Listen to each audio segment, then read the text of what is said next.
अस्सलाम वालेकुम। मैं हूं फैसल तारड़। आज ही वर्ल्ड कप का फाइनल मैच खेला जा रहा है जिसमें ऑस्ट्रेलिया ने भारत के साथ जो कर दिया है, भारत की जिस तरह से मट्टी पलीत कर दी है और भारत का गुरूर जिस तरह से खाक किया है। भारत के अंदर यह वर्ल्ड कप खेला गया और पूरे वर्ल्ड कप के अंदर जितने मुतनाज़ा फैसले हुए, जिस तरह से भारत ने 2 नंबरियां की और जिस तरह की मेजबानी थी, शायद ही क्रिकेट की तारीख में इससे कोई पुअर मैनेजमेंट हो या इतना ज्यादा मुतनाजा कोई वर्ल्ड कप हुआ हो कि खिलाड़ी आउट नहीं होता, डीआरएस सिस्टम आउट दे देता है, खिलाड़ी आउट होता है, डीआरएस सिस्टम जो है वो नॉट आउट दे देता है। कभी किसी की सेंचुरी करवाने के लिए अंपायर तगोदो करते हैं, कभी पिच तब्दील कर दी जाती है और अभी फाइनल जो आज खेला जा रहा है इसके हवाले से भी आलमी मीडिया ने दावा किया कि पिच के साथ 2 नंबरी की गई है। पिच के साथ 2 नंबरी की गई है कि पानी जब डाला गया ना पिच पर, आधी साइड पर पानी डाला गया है, आधी साइड पर पानी नहीं डाला गया। यानी ये पता नहीं क्या टेक्निक है, मुझे तो क्रिकेट का ज्यादा इस हवाले से नॉलेज नहीं है, लेकिन मुख्तसर ये कि भारत ने सारी अपनी कोशिश की।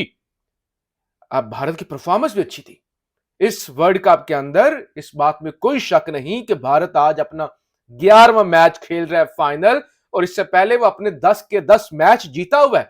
परफॉर्मेंस अच्छी थी और आज जब मैच शुरू हुआ तो लग यही रहा था कि भारत फेवरेट है, भारत तगड़ी टीम है, होम ग्राउंड है, होम क्राउड है, कि स्टेडियम के अंदर जिधर ही देखें आपको ऐसा लगता है कि जैसे समंदर है, ब्लू वाटर है, नीला पानी है, कि वो भारतीय ही भारतीय हैं, शायकीन ही सारे भारतीय हैं।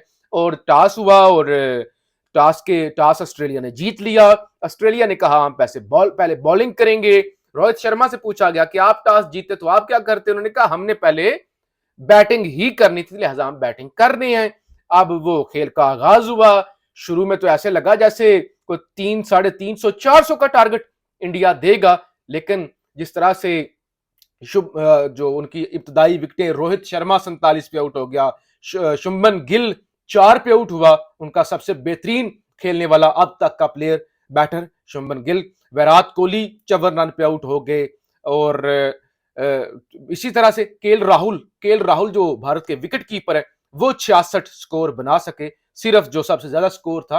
तो मजमूई तौर पे 240 स्कोर भारत ने बनाए, जो कि कोई इतना बड़ा टारगेट नहीं है। हालांकि फाइनल के अंदर प्रेशर होता है, ये जो पिच है ये भी बॉलिंग पिच है, तो लेकिन उसके बावजूद जो है वो 240 का टारगेट कोई बड़ा टारगेट नहीं है।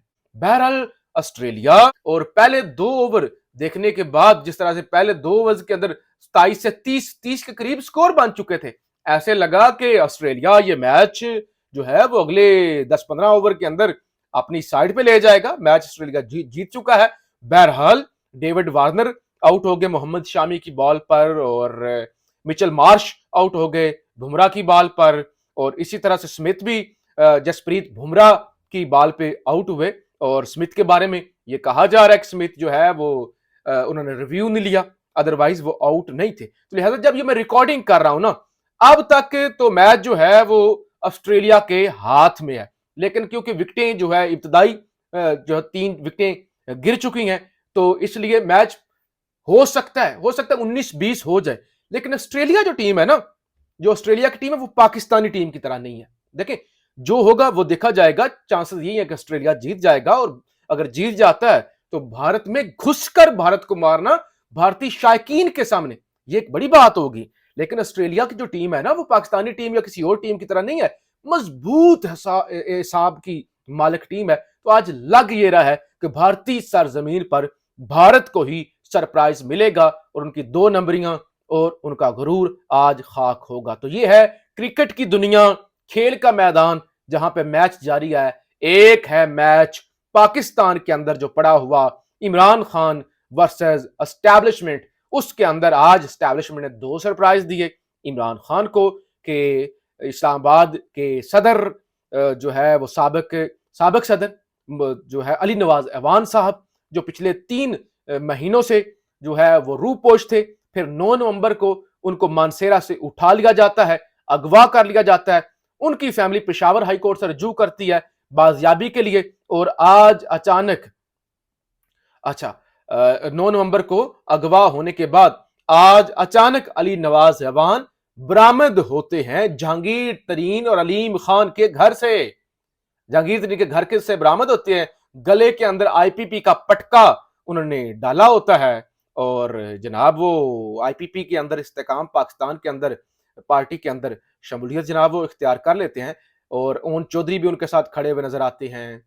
अच्छा, ये अलीम खान भी नजर आते हैं और आज तकरीबन 30, 33, 33, 35 दिन पहले अली नवाज अवान ने एक वीडियो रिकॉर्ड की थी जिसके अंदर उन्होंने कहा था कि इमरान खान के साथ हूं, अगर कल को कोई पार्टी ज्वाइन करता हूं या बयान आता है समझ लीजिएगा कि जबरदस्ती करवाया गया है। इमरान खान ने कभी हमें तशद्दुद पर जो है वो नहीं उकसाया। बहरहाल उनको अगवा किया जाता है, अगवा करने के बाद डायरेक्ट वो आईपीपी के अंदर शिरकत करते हैं। जैसे जो है इससे पहले भी आपने जैसे देखा कि जो उठा लिया जाता है डायरेक्ट वो किसी एंकर के घर से बरामद होता है या वो जहांगीर तरीन के घर से बरामद होता है। तो ये पाकिस्तान के अंदर हो रहा है और काजी फाजी शाह और अदालतें जो हैं वो देख रही हैं। एक अलग ही तमाशा जनाब लगा हुआ है। और फिर उसके बाद एक और खान को झटका लगा कि अली नवाज अवान के बाद साबिक सूबाई वजीर सरदार आसिफ नकई उनको भी उठा लिया गया था। उनके उनके जो है वो दो रहनुमाओं को तहरीक इंसाफ के दो रहनुमाओं को कसूर से ताल्लुक रखने वाले सरदार आसिफ को और इनको उठाया गया था और विहाड़ी से पीटीआई के टिकट होल्डर जो है उनको उठाया गया था। तो लिहाजा आज फिर वो आसिफ नकई साहब उन्होंने भी पीटीआई के अंदर शमूलियत कर ली। तो ये जितने दोनों आज जो विकटें जो खान की गिरी हैं इन दोनों को उठाया गया था मुख्तसारी, दोनों को अगवा किया गया था और आज वो आईपीपी के अंदर उन्होंने शमूलियत इख्तियार की। तो ये तो था एस्टैब्लिशमेंट की जानब से, साफ साफ किसी और की जानब से नहीं, एस्टैब्लिशमेंट की जानब से दिया गया खान को सरप्राइज। अब जरा खान का सरप्राइज जो खान ने पलट कर वार किया है उसमें क्या हुआ है।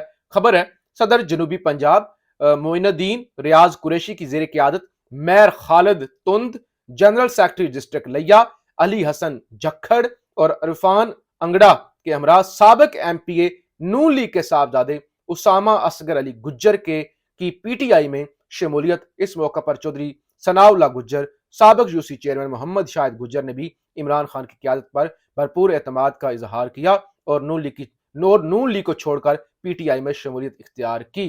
तो ये जनाब जिन्होंने शमूलियत की है इनको नून लीग का अभी टिकट भी बताया गया था कि आपको टिकट भी देंगे। ऐसा नहीं है कि इनको टिकट नहीं मिलना था, उसके बावजूद वो नून लीग को छोड़कर पीटीआई में आ चुके हैं। लेकिन बहरहाल अब देखना यह है कि अदालतें और वो तमाम लोग, वो तमाम अदारे जो आइन के वो जो है वो रट लगाते हैं, वो तमाम एंकर, वो तमाम सहाफ़ी, सिविल सोसाइटी जो आइन की बालादस्ती की बात करती है। अब जिस तरह से पाकिस्तान के अंदर हो रहा है, एक शख्स अगवा होता है, अगवा होने के बाद वो जहांगीर तरीन की जमात में शामिल हो जाता है और जहांगीर तरीन अगर ऐसी ही मांगे तांगे की और गवाह शुदगान से अपनी पार्टी बना रहे हैं या पार्टी के अंदर लोगों को ला के वो खुश हो रहे हैं तो मैं समझता हूं डूब के मर जाना चाहिए। ये बेशर्मी है, बेगैरती है, इससे नीचपन कुछ नहीं हो सकता। अगर इस तरह आपने जमात के अंदर लोग लाने हैं तो इससे नीचपन कुछ नहीं हो सकता, इतना लुच्चापन कुछ नहीं हो सकता कि इस तरह आप घर बसाना चाहते हैं। कल को क्या होगा, थोड़ी सी सख्ती कम होगी, ये लोग वापस चले जाएंगे, सबको पता है। देखें, आप बाकियों को छोड़ दें, ये जो अली नवाज अवान साहब है ना, ये नजरियाती तौर पे खान के साथ और इनकी बड़ी कुर्बानियां हैं।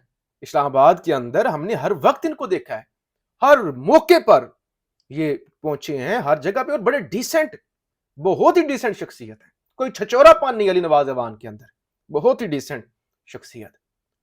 और अगर वो गए आईपीपी के अंदर, खुशी से नहीं गए, खुशी से तो कोई नहीं जाता। सारे आप फरूक हबीब वाला मामला, फरूक हबीब के हवाले से भी खबर मेरे तक पहुंची है कि वो मिन्नतें और तरले कर रहा है। खान तक पैगाम पहुंचाया फरूक हबीब ने कि मैं प्रेशर में था, मुझे माफ कर दे, मेरी फैमिली का भी मुझ पर प्रेशर था। लेकिन ये सारे हरबे नाकाम हो जाएंगे।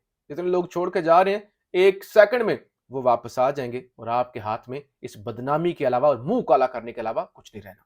पाकिस्तान जिंदाबाद।